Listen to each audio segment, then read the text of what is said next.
So today we're going to do some Pilates. We're going to have half an hour working on the spine. So a lot of people think Pilates is all about the abs, just like abs all the time. But really, Pilates is about uniformity of musculature. So it's a balanced body in every way. We're going to work all the parts of the body. And really, the main thing about Pilates that's so different and helpful is the work of the back. We need to strengthen our back and move our back and stretch our back. We can't just do abs all day because our abs curl us forward. And many of us are curled forward too often. We actually really need to go the other way. So we're going to do some of that. And it's going to be safe and challenging, but very, very effective in keeping your back strong and supple and healthy. So you're only going to do what feels good to your body. Never push things too hard. Don't do things that feel painful. You can always make a movement smaller. You can modify it any way that makes it feel good to your body. You're not going to try and go for like pain. Just want to feel things moving, working, stretching in a kind, gentle way. So the first thing we're going to do is lie on our back, and you want to have a wall for your feet to go on, or you could put them on a chair or a sofa as long as it's stable and you're not going to push it around with your feet. So get yourself on your back. Allow your feet to be flat on the wall, and you want to have a 90-degree hip and a 90-degree knee. And then allow your body to just relax into the floor. Let everything go down into the floor. As you lie down, you might think, oh, I better pull my shoulders down. But you really don't need to do anything like that. Just go down into the floor with gravity. And notice now your pelvis. We want to be neutral, which means we're not tucking and smashing our lower back flat. That's unnecessary. We're also not arching and lifting our lower back and sacrum up and tilting down into only our tailbone. We want to have tailbone and sacrum both on the mat, both heavy. Ribs also heavy. Lower back has a little small arch, not flat, not giant, just comfortable. So let your pelvis get neutral. You can test it by putting the heel of your hand on your hip bones and your fingertips on your pubic bone. And if those are pretty flat, you know you're pretty neutral. If your fingers are up higher than your hands, you're in a tuck, a coccyx curl. If your hands are higher than your fingertips, you're arching too much. So find that place where you're in the middle. Just let things settle. And then we're going to take some movements for our lower spine. So when you breathe out, let your belly sink in and just curl your tail up. Your lower back will round down to the floor, and then uncurl back to your neutral. And do that like 5 or 6 times. You're always going to exhale for the challenging part, or the part you really want to be able to deepen your belly. So breathing out, zipping the pubic bone with the navel. Pulling the navel to the spine, and just curling the pelvis as far as it feels good. It might be a very tiny movement. If your lower back's very tight, it might be a very small movement. You might be able to really curl quite far, but you just want to focus on the pelvis. We're not lifting the back yet. So just do it one more time. Feel the belly sinking in to make the spine roll and lengthen into that curl. Now find neutral and take a long breath in, and on your exhale, start the coccyx curl. Keep rolling up the spine, vertebrae by vertebrae. Maybe you get to your shoulder blades, but don't go any higher than your shoulders because you never want to be stressing your neck with your weight. Then you roll back down, vertebrae by vertebrae, back to neutral. Inhale at your neutral place. Roll up as you exhale. Pulling the belly in. Keep the feet flat on the wall. Try to pull your knees up to the ceiling. Rather than pushing into the wall, pull up towards the ceiling. If you push too hard against the wall, you'll start to scoot back. So if you're scooting back, that's what's happening. The front of your thighs is trying to dominate. Let's take a couple more and imagine the back of your thighs pulling your pelvis upside down. Tailbone and sits bones pointing to the ceiling as much as possible, deepening your belly, and then vertebrae by vertebrae rolling back down. So it's a lot of hamstrings. You're going to feel those backs of your thighs, but make sure the belly is sharing the work and supporting your spine, getting long in the back. And you're really toning, deepening, shortening the front of your body using those abs. And one last time. And if you curl up, so far your abs can't do their work anymore, you're going to start arching the back. That's a yoga bridge, arching. Pilates bridge is trying to keep the back body long. We're not going to lift to a place where we're arching. We're rounding, which means we've got a concave front of the body. That belly is sinking to support the back growing. So now your hamstrings are probably burning. Straighten your legs, let them rest on the wall for a moment. And you can either hold your leg with your hand or you can just reach your leg without your hands. Give a gentle stretch to your hamstring. Try to keep your pelvis neutral so you don't lift your butt to lift your leg. And then let the other side have its turn. When you stretch, you don't want to stretch to your absolute maximum where you can barely stand in. You just want to start to feel the muscle opening. And then as you relax there over a few breaths, you might be able to encourage it to stretch further. If you start off your stretch really aggressively, the muscle won't really want to participate and it will kind of fight you.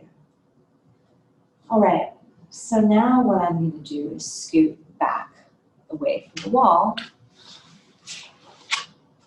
and allow myself the space to be stretched out. Great, now I'm going to move from the other end of my spine. I'm curled from our tail. Now I'm going to curl from my head. So this first thing is a neck exercise. I'm going to just draw my chin down to my chest without lifting my head. It's essentially like a coccyx curl, but for my skull and my neck. And like when I did that coccyx curl, I was working my lower abdominals and stretching my lower back.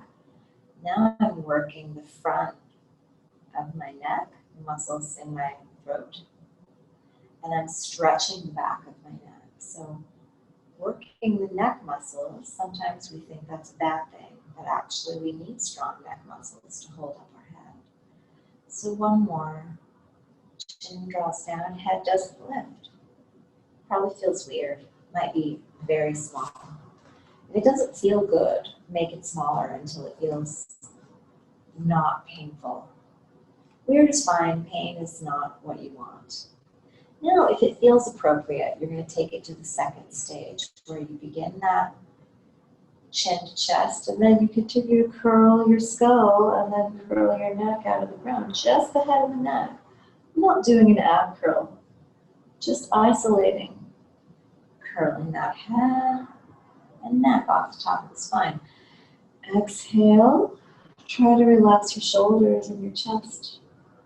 You're only going to go as far as it feels good to go. And just only one more. These you don't want to do very many, just do a couple. The more that you can keep your throat going into the back of your neck and curving without pushing your chin forward. I want to pull my chin back and try to get the top of my head to point to the ceiling.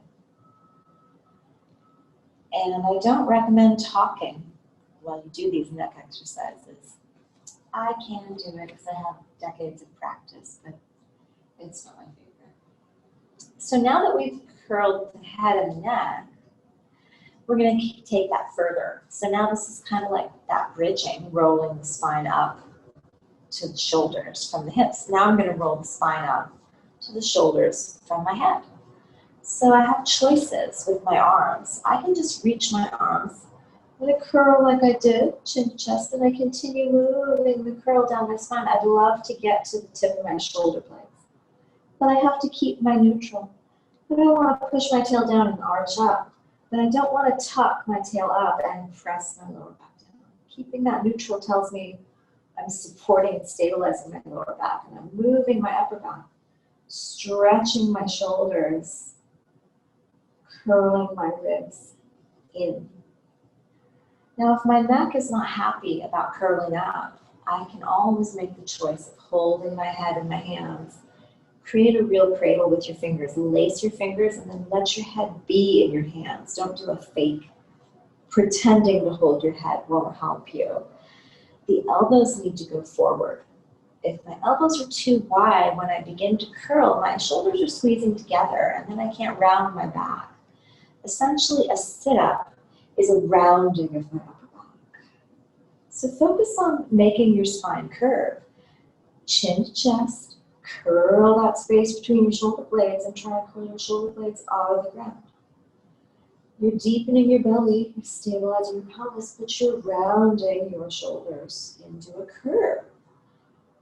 Curl your upper back, try to stretch it. And then you can also tune in, oh, I'm deepening my abs, I'm curling, I'm strengthening here.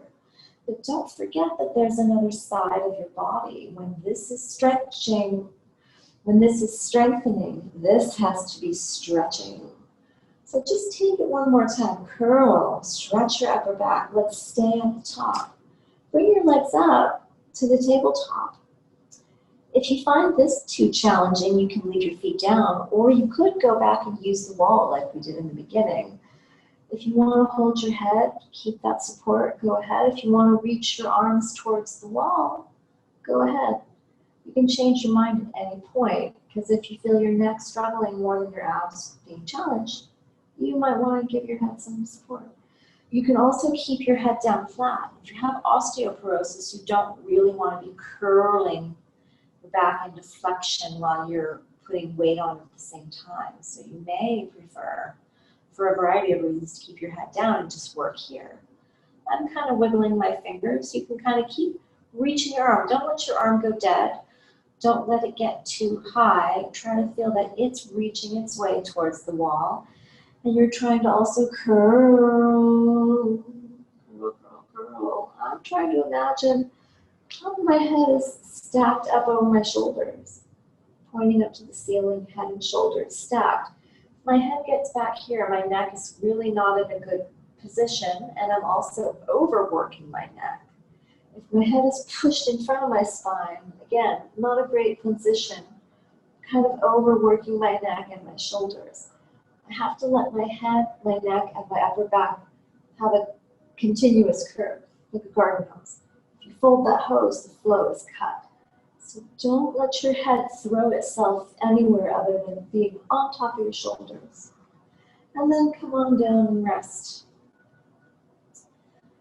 So if I'm ever talking, explaining, and you're like, oh my God, I'm done, you can always come down. Stop. I can't see you, so someday we'll have live Zoom and I'll be able to see you. But for now, you can rest whenever you want to. Hugging knees to chest. All right, so we moved the spine from the tail, we moved the spine from the head. We did a lot for the abs and some for the backs of the legs. Now we're going to move the spine into the extension, the arching place. Flip onto your stomach. Let yourself find a neutral pelvis here. I don't want my pubic bone off the floor because then I don't have a long lower back. I have to send my pubic bone into the ground a little bit, like I did have to make sure my tailbone was down into the ground when I was on my back. So that neutral, it's all the same principle, you just flip it over. Now I can have my hands by my shoulders and my elbows flat on the ground, or I can reach my arms back by my sides. I prefer this one, but you can experiment and do whatever you like. You want to begin with your forehead down on the ground. If you have a little towel or something, you can prop your head. But you don't want to do this because, you know, your neck is not really meant to be in this position. It's not a great place for the neck. So your nose is going to be a little smashed, but you're only down there for a second. So find your resting place. Feel your pubic bone press into the ground a little bit and begin to reach your head, your neck, your chest, your shoulders, your upper back. Reaching it forward and up. I'm lifting my belly into my spine a little bit to keep my lower back long and supported. I mostly want to use my upper back to lift my head and chest up. I don't want to go so high that my lower back cranks me up. Roll back down. Let's do this 4 or 5 more times. This is called Swan. So you want to think of growing out the top of your head, elongating your neck, elongating your chest. Reaching your chest forward and up and just gently gliding your fingers down and back. If I want to lift my legs a little and work that back of the thigh, I can do that, but not if it's making my lower back hurt. If I want to add the legs, I've got to make sure I've got that abdominal support. Exhale, gliding your breastbone forward. Allow your shoulder blades to just slide down your back. You don't need to yank and tighten. Then you're going to lock things up, and we want movement. So let's take just one last time. This is a challenging area to move. I want to move those vertebrae that are between my shoulder blades. That upper back that curves forward for so much of life. I want to flip that direction and arch that place. So it's a hard thing to do. It might feel awkward, it might feel challenging. It might feel like new muscles, but it shouldn't be painful. If your lower back is feeling a lot of pain, you probably want to make it smaller. It can be even so small that you think it's done, but if you're feeling that work in your upper back, then you know you're doing it right. Now let yourself go to a child's pose. Now if you open your knees very wide in your child's pose, now my lower back isn't rounding, my lower back is still arching. The reason I want to do child's pose now is to round again, because I arched, so I want to round. So don't have your knees so close together that it's uncomfortable, but don't have them so wide that you miss the shape of rounding your back. You can have your arms overhead, but if they're reaching too far that they're very active, see what it's like to get them more passive. You can also try reaching them back behind you. And again, I don't need to hold my shoulders. I actually want to let everything go. And if your butt does not touch your feet, don't worry about it, because everybody's body is so different. And that's not really the point. The point is for your lower back to lengthen. As long as you're feeling some space open up, you know you're on the right track. Now, if you don't like child's pose for whatever reason, you can just lay on your back and hug your knees into your chest, because again, you just want to open up your back. Anytime you do an arching motion, you want to round afterwards to make sure your back feels lengthened and decompressed. So we did some rounding forward, we did some arching up. Now we're going to do some side bending. So you're going to sit. One leg is in front of you like you're just going to do the crisscross applesauce. Then the other one is just behind you. My foot is back there. And don't make it so extreme that it's uncomfortable. Slot them where they will go. It's not important for your knee to be on the ground. If your knee is way up here, that's fine. If you really can't do this, you could do something more like this, whatever's comfy. Because basically we want to be in a good place to side bend. So I am going to, my right foot is in front. So that means I'm going to stretch my right arm overhead and bend toward the left. And I want to make sure as I side bend my body, I'm not arching back. There can be sometimes cueing about lift your chest, but really, I just want to go to the side, and anatomically speaking, I need to soften forward a little bit so I'm not jamming into my lower back. Bending and then coming up. And you can go over there and come right back up, or you can go over there and breathe and hang out and stay. Your body will tell you which it would prefer, and then you can always try both ways and decide what you like. Now you're going to switch your feet, switch your legs. It might feel very different. Our hips are not symmetrical, at least no one I've ever seen. So now my left foot's in front, my left arm is going to go up overhead, and then I'm going to bend toward my right side. And my arm shouldn't be going behind my body. It really needs to be forward more than a lot of us think. So now my shoulder can open and stretch, and I don't feel like it's jamming in an unhappy place. Bending, hanging out, or coming up and going over as you wish. One more time. This is called mermaid, or you can just call it side stretch. It's great to open up the sides, and this helps open up the lungs. So if you've been feeling like you want to breathe better, strengthen your lungs, open your lungs, this is a great thing to do. All right, now we're going to take our moving through the spine a little further. So I'm going to go ahead and lay back on my back.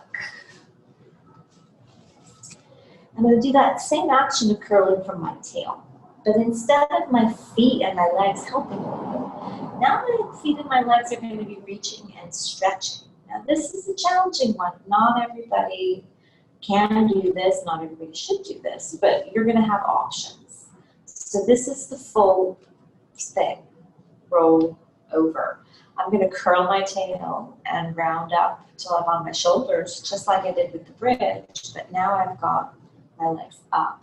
So I'm going to throw my feet, I'm going to roll myself to my shoulder blades, and I have to use control to stop at my shoulder blades. I don't want to roll onto my neck. I'm going to keep my feet floating.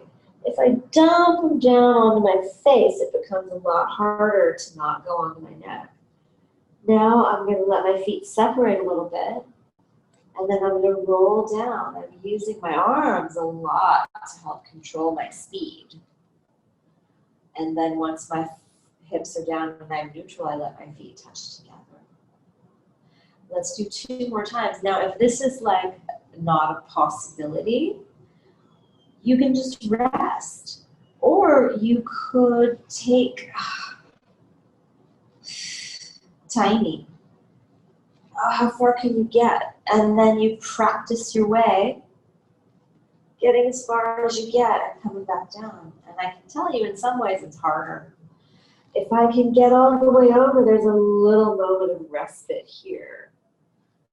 Whereas if I can only go up a couple inches, controlling that back down is very difficult, and I didn't get a break. So if you're taking the tiny ones, just take 3 or 4, maybe 5 or 6 tops, and then rest. If you're taking the full-size one, again, same thing. Let's say between 5 and 10 times. You don't need to do 10 of every exercise. Some of the ones that are more challenging, you really might only want to do 5. So now go ahead and hug your knees to your chest. So that's roll over. And the thing about that is if you can't do it, it doesn't mean, oh, your abs are weak. You might have really strong abs, but really tight back, or really tight hamstrings, or tight hamstrings and tight back. And that tightness will inhibit you from rolling. So as you do this exercise, there's going to be stretching that happens, there's going to be strengthening that happens, and then learning to control that spinal articulation against gravity. So we're going to do the same exact motion, rolling through the spine, but instead of lying down, I'm going to start sitting up. So sitting up, it's best to roll to your side and push yourself up with your hands to keep your neck happy. So now, I'm going to start this one sitting up. Normally this is started lying down, but we're going to start it sitting up today. So I'm just going to sit a little bit like a zombie, arms out. And unlike a zombie, I don't want to be too stiff. I want to be energized, like I'm trying to reach for something. If you've worked on the Pilates equipment, you know we've got a bar with some springs, and that bar gives us help. We don't have that in the mat class. So, but imagine you're holding or you're reaching to something that's going to help you. So now I'm going to do that curl. I'm going to curl that tail, just like I started with. Coccyx curl, but it's different because I'm sitting up. I'm going to curl vertebrae by vertebrae all the way down until I'm lying down. My fingers are pointing to the ceiling. I'm going to inhale and reach my arms back overhead. Keep the ribs connected so I don't arch that back. As my arms go up and I breathe out, I want to roll chin to chest. Rolling through that upper back, rolling all the way to curve my head and shoulders forward, pulling my belly back. Inhale here, keep your curve. Take that tail under, vertebrae by vertebrae, try to control that articulation, rolling down, inhale, exhale, rolling up. And again, this is one of those ones, maybe you're getting stuck. Maybe you don't have the satisfaction of being able to roll through the whole thing. Maybe you're getting stuck part of the way up. And again, might be strength, might be flexibility, it might be a combination. If you can only go this far, you're just going to go this far. You're going to say, okay, that's it. I can do that with control and breath. What we don't want to do is, okay.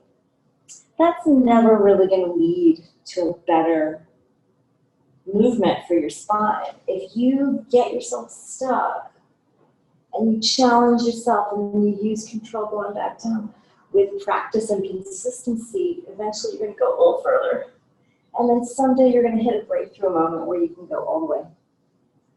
But cheating yourself to get through the movement just cheats you of building up a healthy movement pattern, which is what ultimately we're trying to do. We're trying to get those movement patterns to be healthy. It's not really about making muscles strong and tight. It's about making movements fluid and healthy.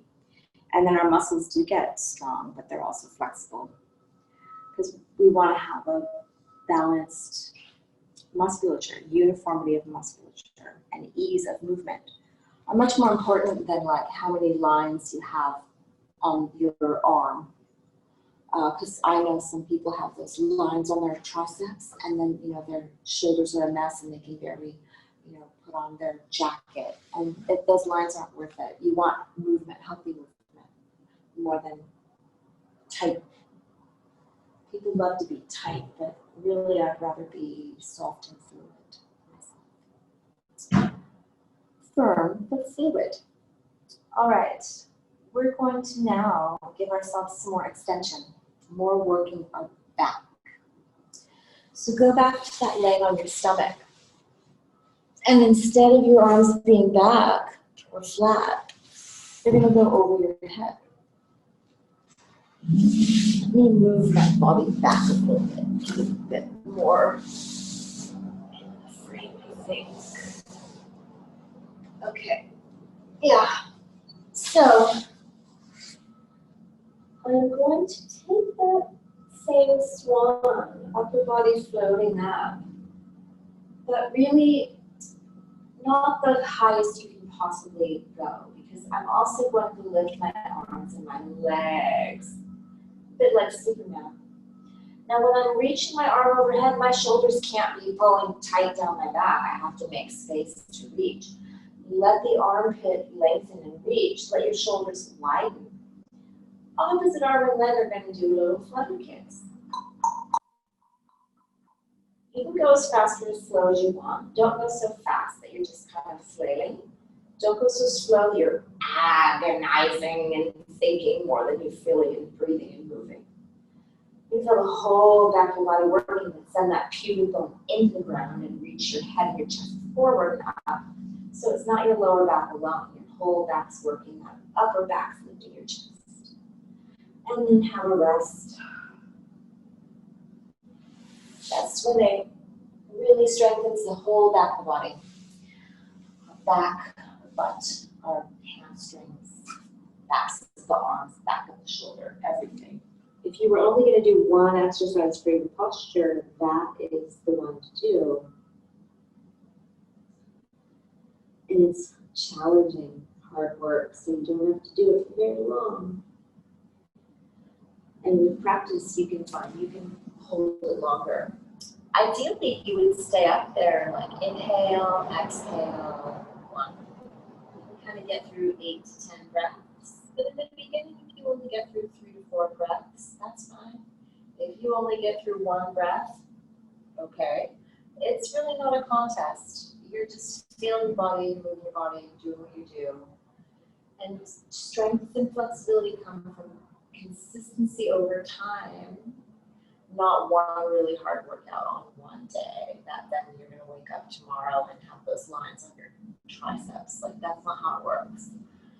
Just do a little bit consistently for a period of time, and then you're going to notice those changes. You work out yourself so hard that you're hurting, you can barely walk.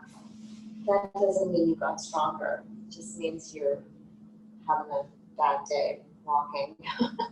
And it's going to be a couple more days before you even want to exercise. And if you like getting that sore, great, but it's not required. Okay, I'm going to do another little bit of abs, Pilates and all abs, but it is some abs. So I'm going to take us through a little series. We're going to do 5 exercises. I'm going to go in a row. We're not going to have a break between each of them. If you need a break anytime, just take a break. So the first one is single leg stretch. I'm going to touch my right hand to my left knee, my left hand to my left ankle. My right leg's going to stretch up and up. Single leg stretches out. Curl up. Changing my legs and changing my hips. The hands are there to guide the knees so they stay on track. I try to curl up through the upper back, stretch my upper back, breathing deepening my belly every time I breathe out. This is the single leg stretch. Now I'm going to have the double leg stretch. Touch both knees. Inhale, arms back, out over my head, legs away. Exhale, circle, pull the knees back and curl. Don't reach your arms so far behind you that you can't stay curled up with your shoulders. Don't take your legs so low that you can't keep your sacrum stable on the ground. One more, reach and open. Circle, curl, and double leg stretch. Now single leg pull. One leg's up to the ceiling, the other leg scissors down. I just switch and I trade. And I trade and I breathe. And I'm curling up.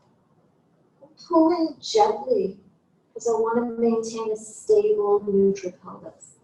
Single leg pull. Now, hands hold the head. My neck gets a break. Double leg pull. They go down, they come up. I want to keep my shoulders curved out of the ground. I want to keep my pelvis stable, keep my belly sinking. Don't let my hips move. Don't let my back move. Don't lose my curl. Ooh, great job. That's kind of the worst one. Now, back to single leg stretch, but with a twist. Try to twist your chest more than you twist your elbows. Wrap your waist around your spine and rest. So we've got single leg stretch, double leg stretch, single leg pull, double leg pull, single leg stretch with a twist. 5, series of 5. And after that, it's a good idea to stretch your abs. which you can do by going into like a little mini cobra, if you've ever done yoga. It's kind of a propped up swan position. I want to be pressing my hands and my elbows into the ground, pulling my chest up to stretch those stomach muscles, keeping my pubic bone down into the ground a little bit, lengthening my belly. If your back is happy and you've got the flexibility, you can go into more of a full cobra.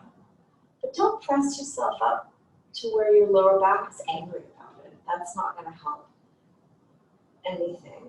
And then now we've been arching, so we're going to again round. Give yourself a moment. Let that lower back elongate and release.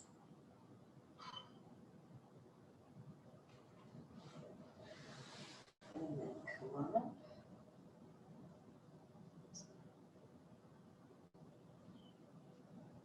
Okay.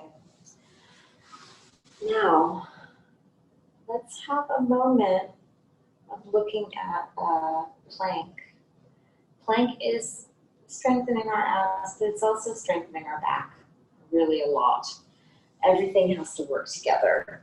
So when I find myself on my hands, what I don't want to let happen is a collapse of my shoulders.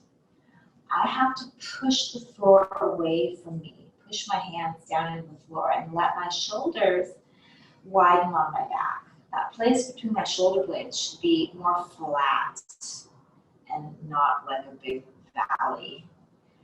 Pressing the floor away from me all the time will keep me stable and supported. And I want my shoulders kind of widening on my back. Again, I'm not trying to pull them down. That's going to be aggressive and going to lock me up. I want to be feeling like I'm standing strong on my arms. And now my belly is just keeping my spine neutral. I don't want to arch too much.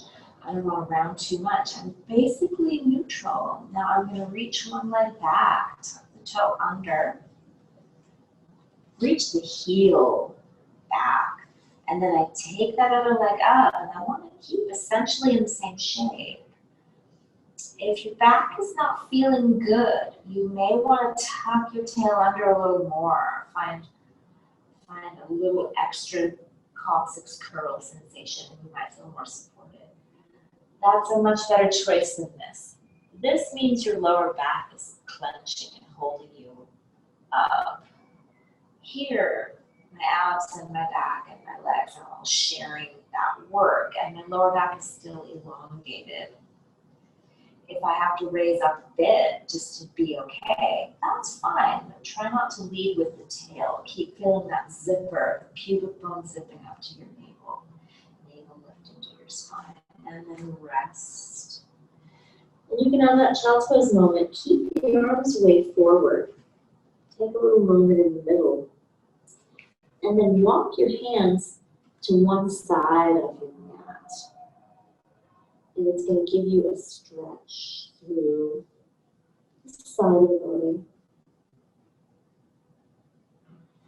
And then when you're ready, walk them to the other side.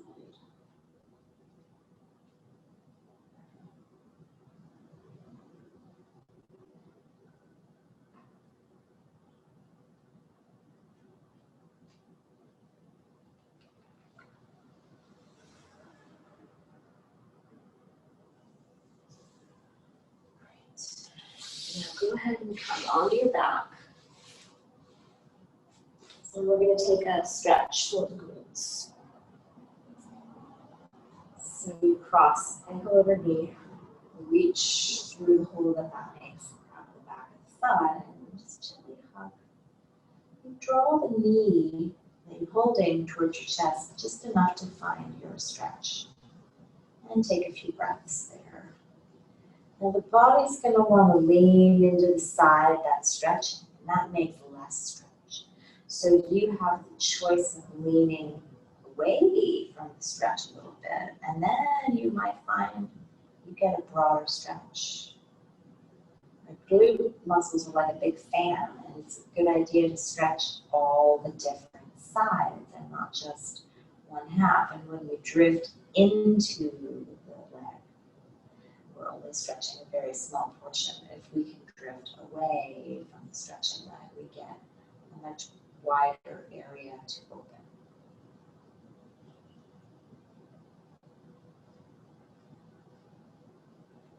And then go ahead and switch.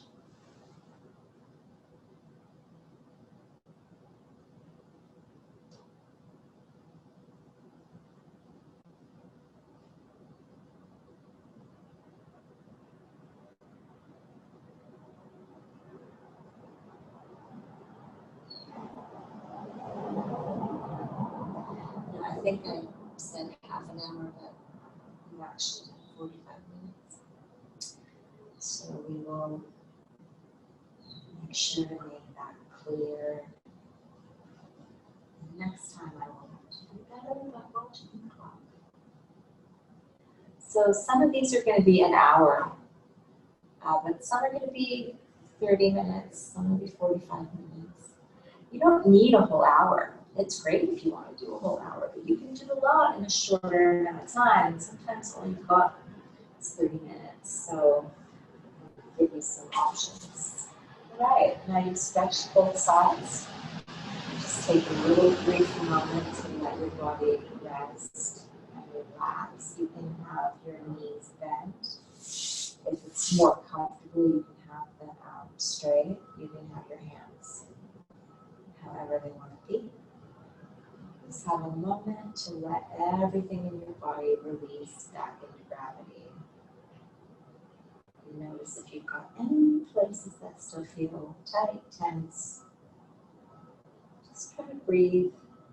And as you exhale, let those places see if they can get heavier. And let gravity help you relax.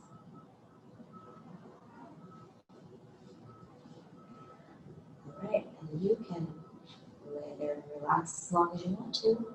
And remember, when you're ready to get up, roll to your side and let your hands help you sit up instead of jolting up neck first. All right, wonderful work.